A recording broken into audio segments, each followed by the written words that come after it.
Hello guys, welcome back to my YouTube channel. आज से हम फार्मेकोलॉजी स्टार्ट करेंगे। जो है हमारे यूट्यूब चैनल पे फार्मेकोलॉजी के आपको लेक्चर्स देखने को मिल जाएंगे। तो हम रीनल स्टार्ट कर रहे हैं जो है, लेकिन बीच से थोड़ा ये पार्ट स्टार्ट कर रहे हैं। लेकिन जो कल से वीडियो आएगी वो स्टार्टिंग से ही वीडियो आएगी और डेली लगभग एक वीडियो अपलोड हो जाएगी जो है। और कंटेंट को प्रयास करेंगे ऑन टॉपिक ही क्लियर किया जाए जो है। और कंटेंट अच्छे हैं, अपलोड होंगे और नोट्स भी आपको मिल जाएंगे। जो भी नोट्स हम इस पेज पे कवर करेंगे वो आपको हमारे व्हाट्सएप ग्रुप में, इसके बाद टेलीग्राम चैनल पे और पीडीएफ के फॉर्म में कंटेंट अपलोड हो जाएंगे। तो इस वीडियो हम थोड़ा सा रीनल फार्मेकोलॉजी देखेंगे, इसके बाद डायरेटिक्स कवर करेंगे इस वीडियो में। मेनली डायरेटिक्स और एंटी डायरेटिक्स जो है वो नेक्स्ट वीडियो में कवर होंगे।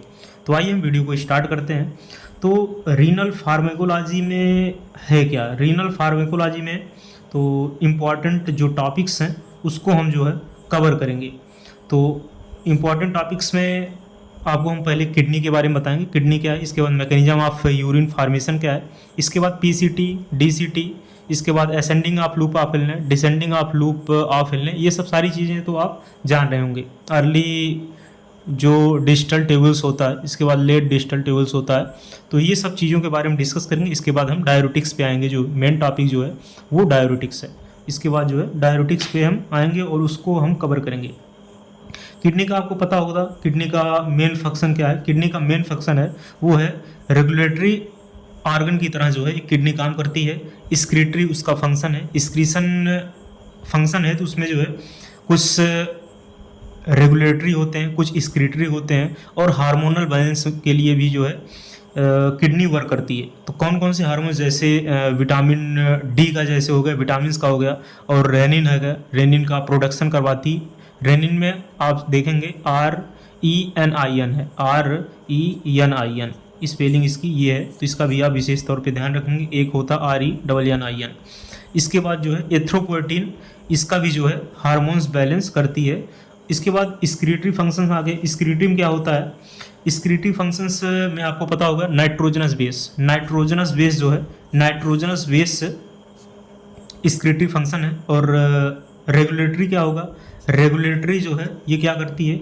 Acid base balance, acid base balance करता है।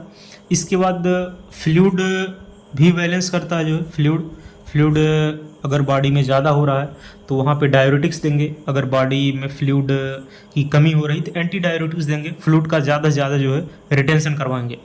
इसके बाद इलेक्ट्रोलाइट बैलेंस, इलेक्ट्रोलाइट का भी बैलेंस करता है। आपको पता होगा किडनी जो नेफ्रॉन्स होते हैं वो फिल्टर करते हैं जो हमारे ग्लूकोज होते हैं, प्रोटीन्स होते हैं, इनका सब जो है ये फिर से बॉडी में, क्योंकि अगर इनका स्क्रीट आउट हो जाएगा तो बॉडी के लिए हार्म हो जाएगा, तो इसको जो है ये मेंटेन करती है। रेगुलेटरी बॉडी की तरह किडनी काम करती है। तो ये किडनी के बारे में थोड़ी सी बातें हो गई। आपको पता होगा 1 मिलियन से ज़्यादा हमारे किडनी में जो है 1 मिलियन से ज़्यादा हमारे किडनी में वो पाए जाते हैं, नेफ्रॉन्स पाए जाते हैं। तो आपको किडनी के बारे में फंक्शन पता चल गया जो है। इसके बाद हम आते हैं मैकेनिज्म के ऊपर, mechanism of urine formation. Mechanism of urine formation, तो मैकेनिज्म ऑफ यूरिन फॉर्मेशन आपको पता होगा, आपने अगर 11th में पढ़ा होगा। तो पहला क्या होता है? ग्लोमेरुलर फिल्ट्रेशन, ग्लोमेरुलर फिल्ट्रेशन, इसके बारे में आपको पता होगा। इसके बाद होता है ट्यूबुलर रीअब्जॉर्प्शन, रीअब्जॉर्प्शन भी होता है, आपको पता होगा, रीअब्जॉर्प्शन होता है। तो इसके बाद होता है जो है active tubular secretion, active tubular secretion. तो ये थोड़ा सा मोटी मोटी बातें रहीं। और आपको ये पता होगा 1 से 1.5 लीटर जो है पर डे हमारे बॉडी से यूरिन का सिक्रीशन होता है। और ये भी पता होगा 180 लीटर पर डे हमारा जो नेफ्रॉन्स है, हमारी किडनी जो है ये फ्लूइड को फिल्टर करती है। और ये कहाँ से सारी चीज़ें आई हैं ये आपको इंटर में भली बात आप पढ़े होंगे। और जो ट्यूबुलर फ्लूइड कंटेंट करता है, ट्यूबुलर फ्लूइड क्या कंटेंट करेगा? जो ट्यूबुलर फ्लूइड कंटेंट करेगा वो कंटेंट करता है सोडियम कंटेंट करता है, इसके बाद पोटेशियम कंटेंट करता है, क्लोरीन कंटेंट करता है, इसके बाद जो कंटेंट करता है SCO3 करता है, अमीनो एसिड करता है, इसके बाद ग्लूकोज करता है, और भी कंटेंट जो है ये कंटेंट करता है। इसके बाद आते हैं प्रॉक्सिमल कन्वोल्यूटेड ट्यूबुल पे, डिजिटल कन्वोल्यूटेड ट्यूबुल, ये सारी चीज़ें आपको पता होगी। जो डिसेंडिंग लूप ऑफ हिलने जो होता है डिसेंडिंग लूप ऑफ हिलने क्या होता है, वो इम्परमिएबल होता है जो है। डिसेंडिंग लूप ऑफ हिलने इम्परमिएबल होता है सोडियम के लिए, परमिएबल किसके लिए होता है, परमिएबल होगा ये जो है वाटर के लिए।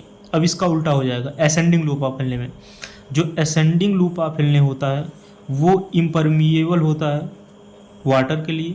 इसके बाद परमिएबल किसके लिए होगा, परमिएबल किसके लिए होगा, वो होगा सोडियम और पोटेशियम के लिए, सोडियम और क्लोरीन के लिए। तो सोडियम और क्लोरीन के लिए जो है इम्परमिएबल होता है।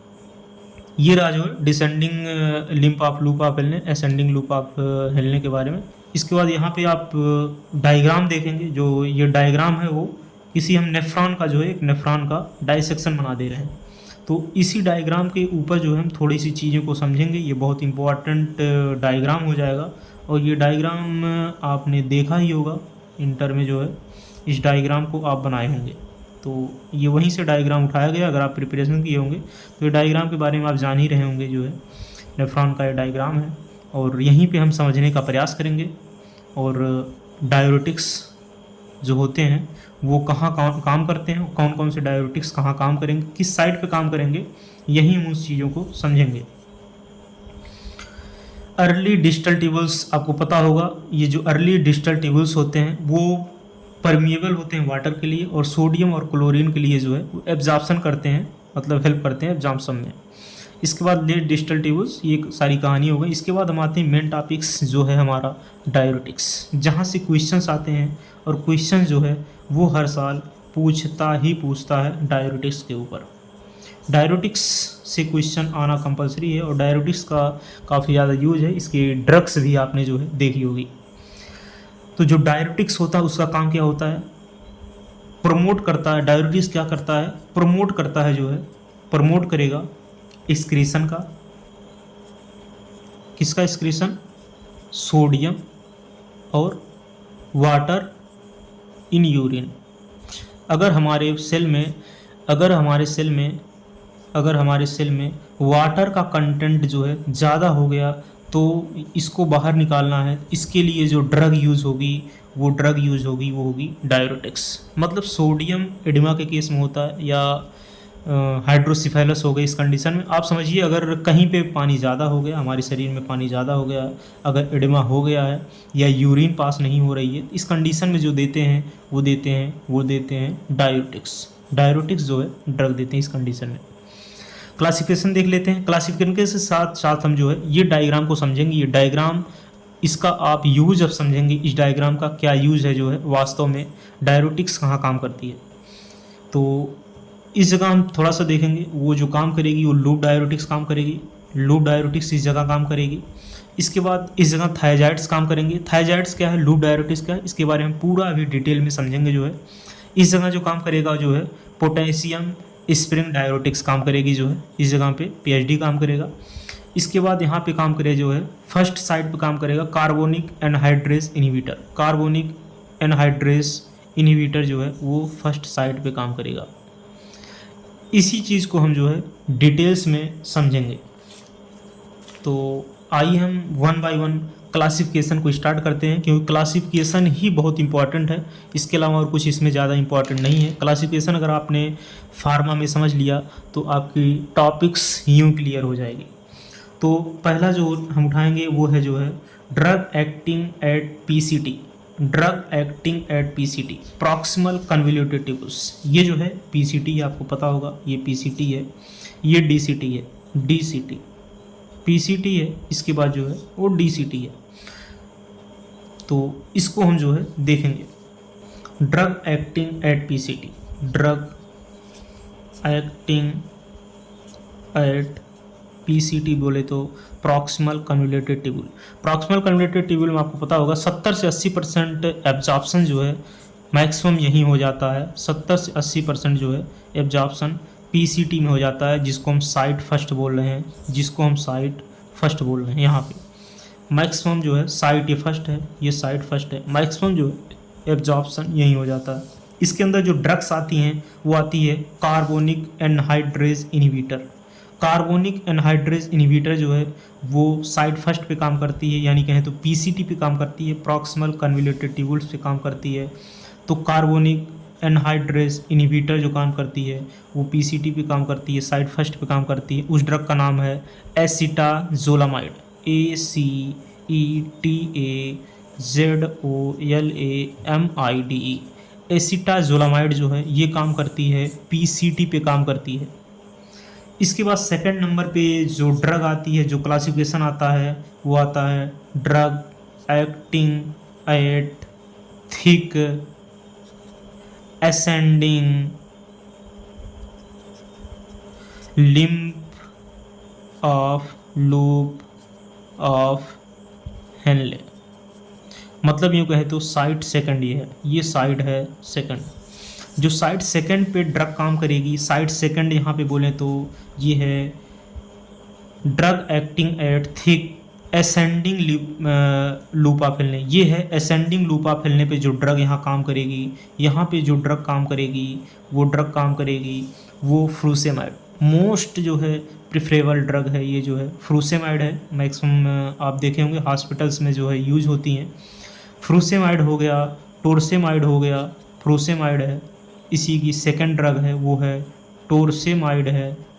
इसके बाद जो है वो थर्ड ड्रग है। फर्स्ट ये हो गया फ्रूसेमाइड हो गया, सेकंड इसको भी आप दे सकते हैं। इसके बाद थर्ड जो है इसके बाद आप दे सकते हैं ब्यूमेटेनाइड, BUMETANID।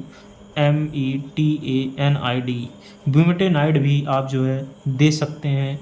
इसके अगर ये नहीं है तो ये दीजिए, अगर ये नहीं तो ये दीजिए। ये आप जो है ड्रग दे सकते हैं। ये कहाँ काम करेगी? काम यहाँ करेगी जो है असेंडिंग लिम्फ ऑफ लूपा फैलने, यानी कहें तो साइड सेकंड पे जो ड्रग काम करेगी वो काम करेगी फ्रूसेमाइड, टोरसेमाइड, ब्यूमेटेनाइड। तो ये ड्रग यहाँ काम करेगी। इसके बाद थर्ड पे आते हैं। जो तीसरा है सब क्लासिफिकेशन है वो है साइड थर्ड होगी। तीसरा जो है वो साइड थर्ड होगी। वो कहाँ काम करेगी? Drug acting at early distal tubule. Drug acting at early distal tubule. तो जो drug acting at early distal tubule यानी कहें कि यहाँ काम करेगी, जो ड्रग यहाँ काम करेगी साइड थर्ड है ये आप ध्यान देंगे, ये है साइड थर्ड। ये जो साइड थर्ड है वहाँ यहाँ जो ड्रग काम करेगी वो ड्रग काम करेगी, उस ड्रग का नाम है थायजाइड्स। थायजाइड्स के अंदर भी ड्रग आती हैं। थायजाइड्स के अंदर जो है वो ड्रग आएंगे। थायजाइड्स के अंदर THIAZID।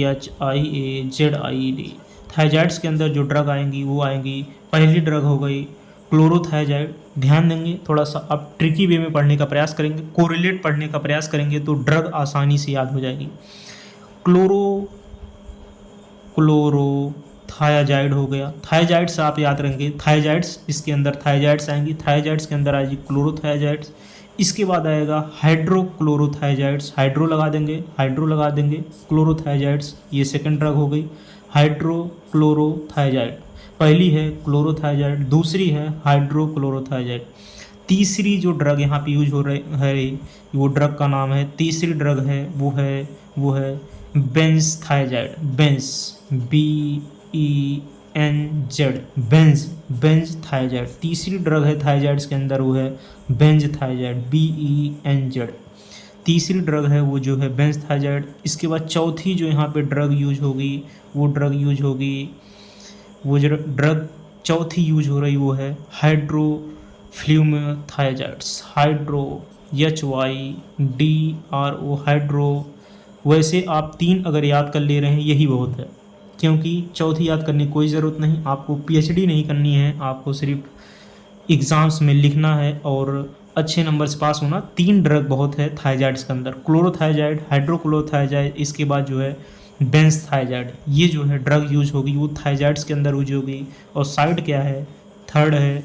जो यहाँ पे ये साइड है वो थर्ड है, वो है अर्ली डिस्टल ट्यूब्यूल।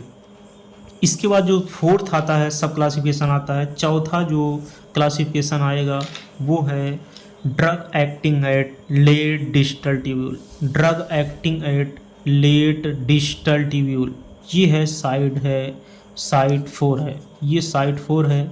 यहाँ पे जो ड्रग काम करेगी वो ड्रग का नाम है, पहले आप यहाँ पे लिख लेंगे। जो यहाँ पे ड्रग होगी ड्रग एक्टिंग, ये आप थ्योरी लिख लेंगे, drug acting at distal late, late distal है, drug acting at late distal tubule, या यहाँ पे जो ड्रग काम करेगी वो काम करेगी, पहली ड्रग है जो यहाँ पे ड्रग काम करेगी उसका आप जो है नाम लिख लेंगे।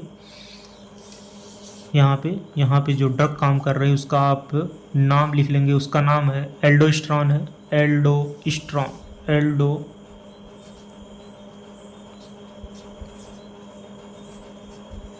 एल्डोस्ट्रॉन एंटागोनिस्ट, एल्डोस्ट्रॉन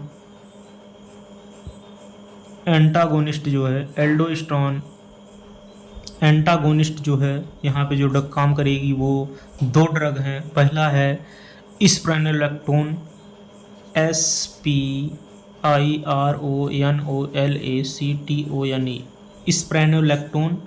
दूसरी जो ड्रग यहाँ काम करेगी वो काम करेगी वो है इप्लीरेनोन,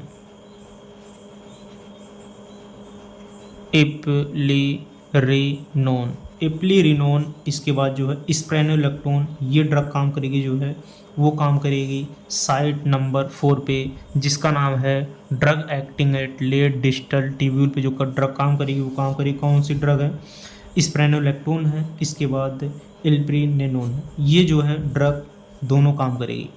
इसके बाद जो 5वें नंबर पे हो जाएगा वो 5th नंबर पे जो काम करेगी, बहुत इंपॉर्टेंट ड्रग हैं जो 5th नंबर पे काम करेंगी क्योंकि इसका यूज़ बहुत ही इम्पॉर्टेंट है।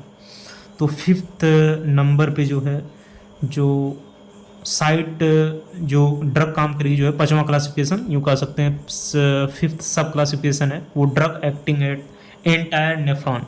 पूरे नेफ्रॉन पे जो ड्रग काम करेगी, पूरे नेफ्रॉन पे जो ड्रग काम करेगी उस ड्रग को हम जानते हैं बहुत इंपॉर्टेंट ड्रग है।